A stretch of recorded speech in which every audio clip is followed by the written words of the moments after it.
My name's Randy, I am a plant artist, I am not a plant expert, and I do crazy shit with plants and hydroponic setups, just like I'm gonna do with this guy.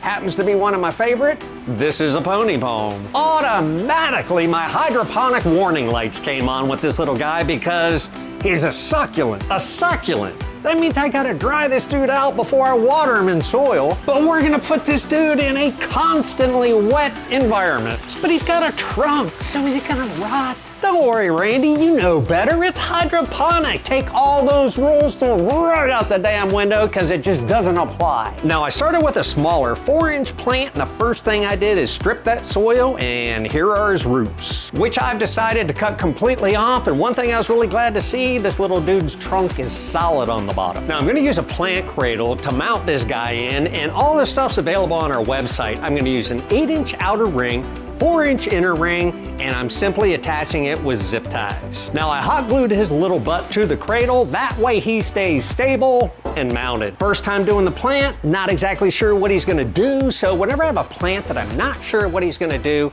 I do what I call a suspension. Use a bubbler in your suspension, and I bring that water line up just below the plant so that this guy is getting the mist from the bursting of the bubbles, but yet he's not being oversaturated, and he's still got really good oxygen flow to those roots. Now, if you're gonna do this, you're probably gonna wanna do this hack that I showed you in one of my last videos where I cut slots in this pipe insulation, and then just lay it on top of the lip of the container. This does the trick for taking away all that overspray. I did my pre-production on this video yesterday, and actually I'm really glad I did because I can tell already my water line's a little too high. The moisture is going just too high for my comfort zone on his trunk, and I don't want this guy to rot. So I'm gonna probably drop this down a couple inches so that overspray is just kissing the bottom of that base of the plant. And check this out. This is the shit that blows my mind about hydroponic. I did this 24 hours ago, and this plant is already showing signs of new root growth. Look at these little tiny white nubs coming in on the base of this plant. I am friggin' excited over this one. What a great looking little plant setup. I swear, I almost feel like this little guy's looking at me. Don't you agree?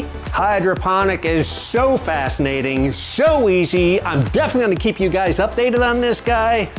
I love my plants, I love my job, and I love you for being here.